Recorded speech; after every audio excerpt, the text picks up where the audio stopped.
How to actually frighten a narcissist. Hello, I'm H.G. Tudor. I understand my kind. I'm one of them, although I am a narcissistic psychopath, so my outlook is somewhat different from your pure narcissist. Nevertheless, there are plenty of them in my family. I've worked with many. I've messed with many. I've observed and studied many, which is why I'm able to provide you with so much information that I do about my kind.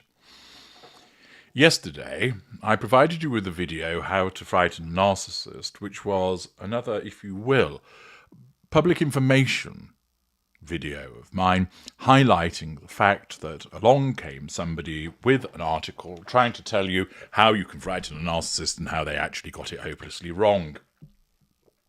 There are too many people that talk about narcissism, that write about narcissism, and they actually know very little about it. Indeed, with many of them, what they end up doing is providing confusing information to people and often relaying information which is dangerous. For instance, the entirety of that article that I highlighted yesterday would not cause the narcissist to be frightened in the slightest. What it would do is potentially put you in harm's way as a consequence of the narcissist lashing out at you. With all of that stated and highlighting the incorrect information that was provided in that article, I'm actually going to tell you how you could frighten a narcissist. There are essentially two routes to this particular market. The first one is invoking fear in the narcissist as a consequence of something that you do. Understand that the narcissist does experience fear. The narcissist experiences fear like many other people do. Certain narcissists are cocky and arrogant. They might try to mask that fear, but it's there.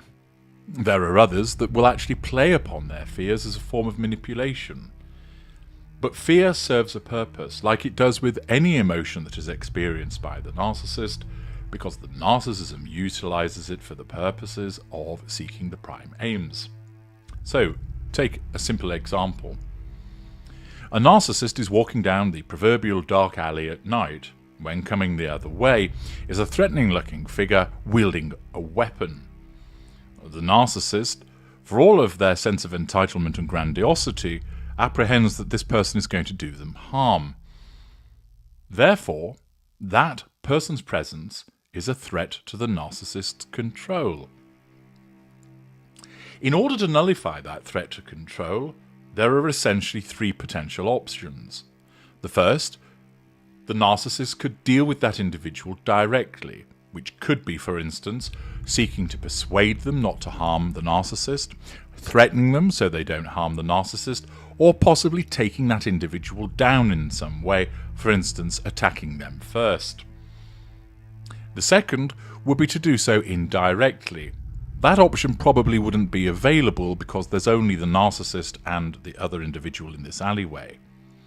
The third and most likely outcome is for the narcissist to move to a position of withdrawal, because that's the narcissist's decision, and in the circumstances, causes the narcissist to gain control through removing themselves from the threat. Thus, the narcissist would be likely to experience fear at seeing this large, imposing figure with a weapon marching towards them, and therefore the narcissism uses that fear to cause the narcissist to run away, thus nullifying the threat to control. The fear might be utilized to run to a house to ask for help, which would then be an amalgam of initial withdrawal and potentially an indirect assertion of control by involving somebody else to nullify the threat to control, for instance, if this imposing figure continues to pursue the narcissist. To implore them to call the police, for instance, utilizing the police as an indirect assertion of control. Thus, in that situation, fear serves a purpose. And similarly, you have the capability to frighten a narcissist. You might do so, for instance, for pointing a gun at a narcissist, or threatening to beat a narcissist up when you're an imposing individual. It could be that a particular threat that you issue towards the narcissist, for instance, to expose the narcissist, generates fear in that narcissist. A threat to remove something, for instance, to dismiss the narcissist from a job, to take away financial support for the narcissist, would invoke a fear response. The problem that you have is that it doesn't always follow that the narcissism will necessarily move to fear as the motivating emotion to cause that narcissist to deal with what you have done. You see, if you wave a weapon at a narcissist, you're threatening the narcissist's need for control. If you tell the narcissist you're fired, you threaten the narcissist's need for control. If you explain to the narcissist, I'm going to cut you off, I'm no longer going to financially support you, you threaten the narcissist's control. In some instances, the narcissist is more likely to respond with fear, for instance, having a gun pointed at them. But threatening the narcissist with the loss of financial support could be met with a fear response, but actually is more likely to be met with a response of heated, ignited fury and indignance at you being so bold as to do that. Invariably, whilst there are plenty of things that you might do which could frighten a narcissist, it isn't actually guaranteed, and you run the risk of the narcissist responding with arrogance, with fury, be it cold or heated, lashing out at you verbally, lashing out at you physically. The instances where you're most likely going to cause fear in a narcissist is where you do something which is life-threatening. So, for instance, holding a narcissist on the edge of a cliff with the clear inference that you're going to throw them off it. As I mentioned earlier, pointing a gun at them. Those situations will induce fear in a narcissist, and the narcissism will utilize that fear as a way to drive the narcissist to try and nullify the threat to control. For instance, running away from you when you're pointing a gun, pleading for their life when they're being held on the edge of that cliff top, etc. I wouldn't actually advocate that you go down this route of seeking to frighten a narcissist this way, tempting as it may well be, and indeed,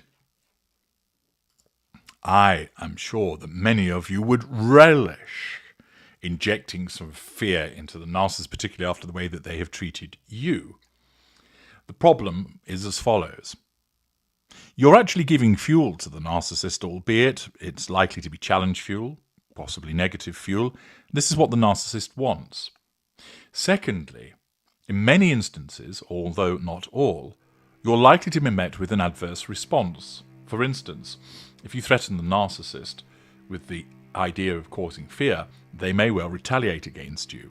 And in certain instances, you could find yourself on the receiving end of physical harm, verbal violence. In other instances, the narcissist might well report you for what you've done, seeking to nullify your threat to control indirectly by involving the authorities. And in a sense, you've scored a bit of an own goal because you've allowed the narcissist to take action against you. In some instances, you'll actually find yourself frustrated because what you've done hasn't caused the fear outcome that you would have wanted, and you've ended up with an adverse response.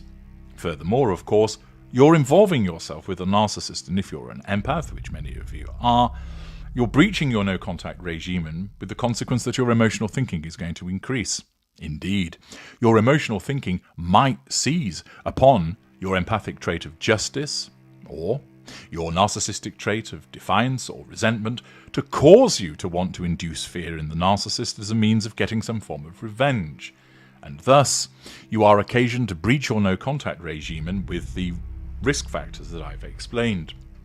Thus, whilst it's entirely feasible for you to be able to actually frighten a narcissist, and to do so most likely in circumstances where you threaten the narcissist's life, you need to be wary of doing so, because you might be committing a criminal act, and furthermore, there are the other downsides that I've just mentioned.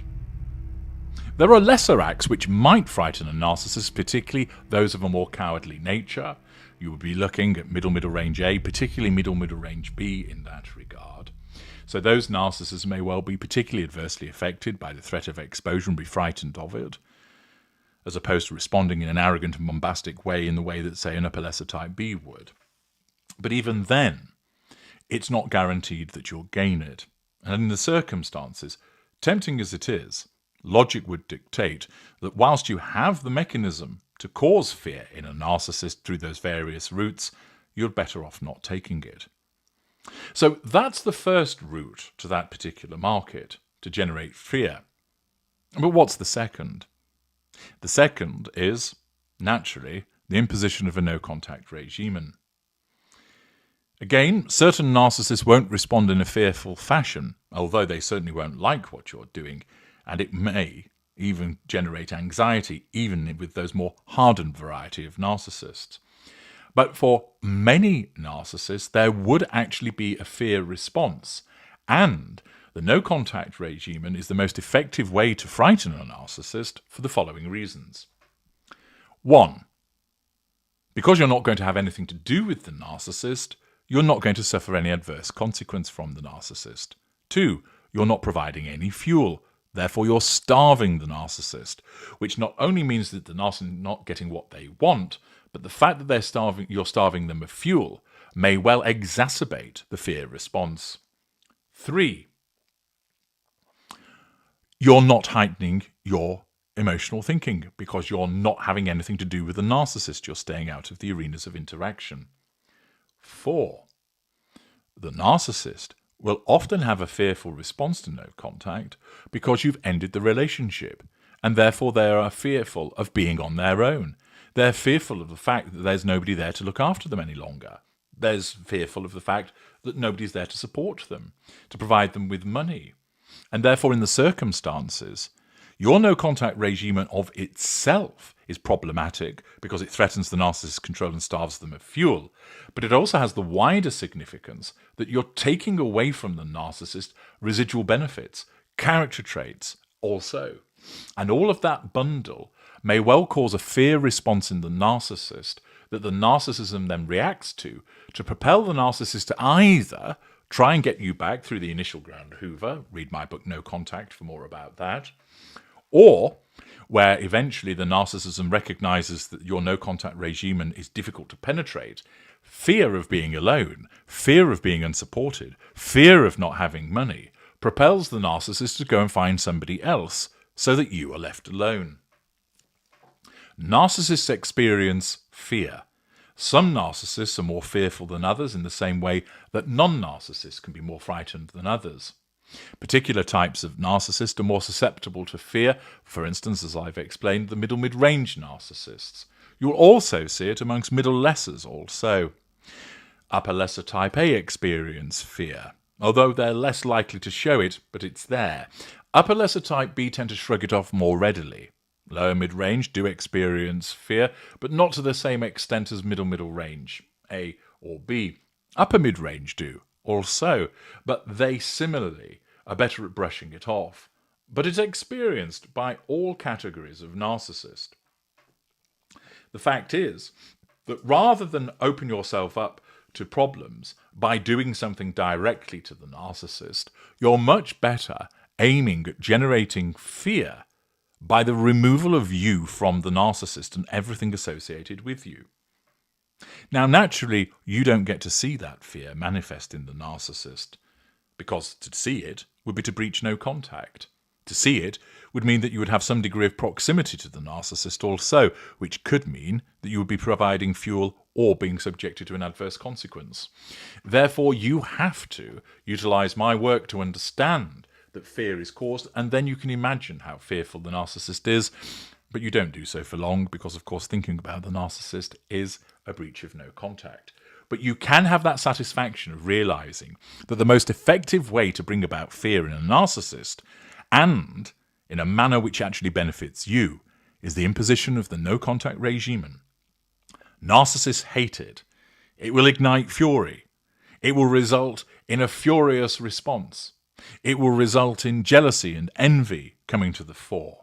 But for certain narcissists, fear looms large. Fear at losing you. Fear at the loss of status. Fear of exposure. Fear of losing certain residual benefits. Thus, If you want to actually frighten a narcissist, and to do so safely, the best thing you can do is impose a no-contact regime. And for many narcissists, fear is what they will experience. I'm H.T. Tudor. Thank you for listening.